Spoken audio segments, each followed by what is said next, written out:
Dumating na sa Cuba ang isang Russian oil tanker na may dalang humigit kumulang 730,000 na bariles ng krudo bilang tulong sa lumalalang energy crisis ng bansa.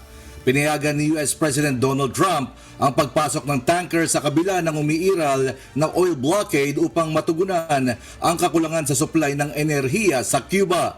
Ayon sa Russia, napag-usapan na rin ito sa pagitan ng dalawang bansa bago pa man makarating ang barko sa Cuban port. Malaki ang epekto ng kakulangan sa langis sa Cuba na nagresulta ng malawakang brownout at pag-aantalan ng iba't ibang serbisyo publiko. I would say, I told them, if a country wants to send some oil into Cuba right now, I have no problem with it. Do you worry that that's Whether it's Russia or not.